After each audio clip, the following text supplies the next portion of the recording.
Reverend Father Maximo P. Gatella of the Order of Preachers, our Regent, Associate Professor Pilar I. Romero, PhD, our Dean, Associate Professor Marilyn C. Quintana, PhD, our Principal, fellow faculty members, our dear pre-service teachers, our support staff, alumni representatives and partners, our students and their families who are listening to this broadcast, a pleasant day to you all. During the orientation last week, you learned that one UST yearbook actually called the EHS as the Charity High School. At other times, we were called the Free High School, until finally our official name of the Education High School was used consistently. Today, we remember the memory of the person who was the face of the EHS for the first 18 years of its existence. Her name ties well with one of our early informal names, Charity. Our honoree is Doña Caridad Zialcita, Viuda de Sevilla. To those of you who attended classes in the campus, you know that there's a room dedicated in her honor near the staircase on the fourth floor. A sketch of this person, with her hair pulled back in a bun, sporting a serene smile while wearing her academic gown, is enclosed in a simple frame, adorned with flowers on days like this, and displayed on an easel at the stage of the Albertus Manius Auditorium. She died in 1997, just a few months shy of becoming a centenarian. Not surprisingly, fewer and fewer people among us got the chance to see her, hear her, meet her, and learn from her.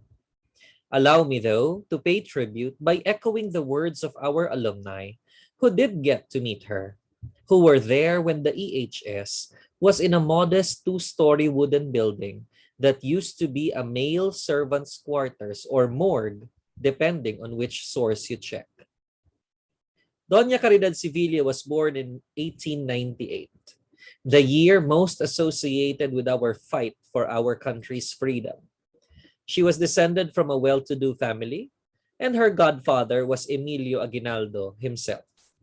As she grew up, she became a maestra and was well-versed in Spanish, which was put to good use when she became a critic or supervising teacher for the Spanish majors of the College of Education.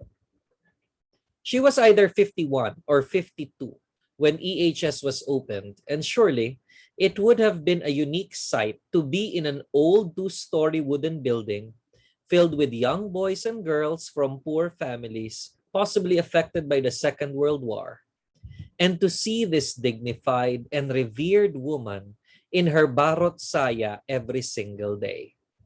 Her attire was not missed by members of the UST community, because even our Professor Emeritus, Fortunato Sevilla III, who was in the junior high school from 1960 to 1964, would remember our EHS principal donning her Filipiniana attire to work every day. Her pictures in the Fides yearbooks will draw one's attention, but her words and deeds will capture one's heart.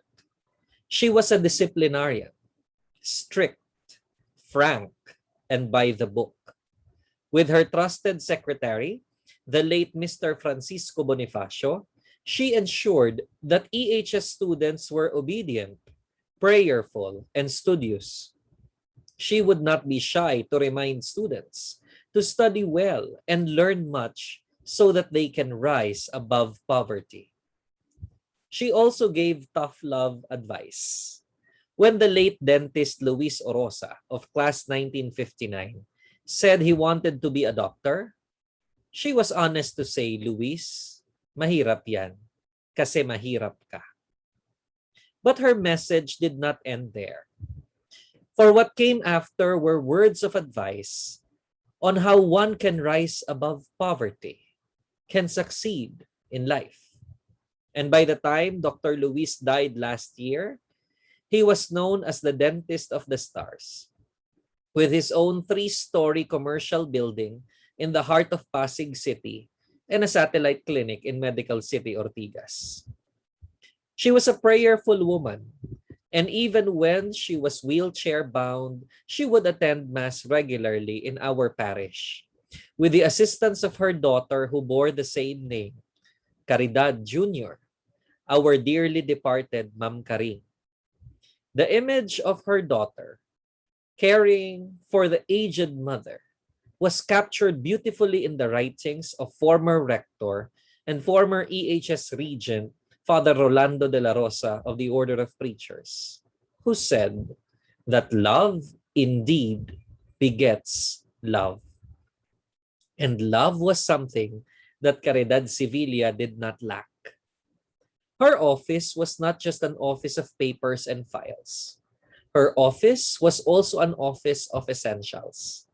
She had her trusty big can of biscuits to feed EHS students who had no breakfast or lunch, and her pieces of spare clothing for EHS learners who were drenched in rain but had no umbrellas were a source of comfort during the monsoon rainy season. She was a principal, yes, but was a mother, first and foremost.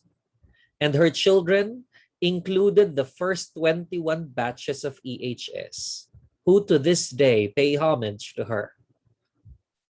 Our theme for this year's founding anniversary celebration is EHS at 71, impelled by faith, excellence, and service. In keeping with our tradition, we are inviting alumni speakers to talk about the different dimensions of our theme. But for this special year, we highlight the life and legacy of Caridad Sevilla as the embodiment of the third word, service. On a year when pre-service teachers return to the EHS after a 2-year hiatus, we highlight service as a form of self-giving. Students who, though have yet to graduate, are serving as your mentors in your quest for education. Outside EHS, we see workers who face the toughest crisis of our time, yet continue to serve our fellow men, facing unseen dangers with courage. Back home, alumni of EHS who at one point received help from others are now back in service of the alma mater, paying forward the gift that they have received. The service that I guess people like Caridad Sevilla gave provided the inspiration for many alumni to answer our call just last Saturday, when more than 20 students encountered difficulties in paying their fees or arrears from last year. What began as a possibility of students discontinuing their studies in UST due to financial problems has now concluded with their continued stay with us. They will continue to be students of the University of Santo Tomas because many alumni paused, gave back in small or large amounts the gift that they received years ago. A family who believes, a family who excels, a family who serves. This is the Education High School family you now belong to. And today, we celebrate 71 years of excellence and pay tribute to someone who showed all three. A pleasant and safe day to us all. May Caridad inspire us to show the two things she exemplified, love and charity.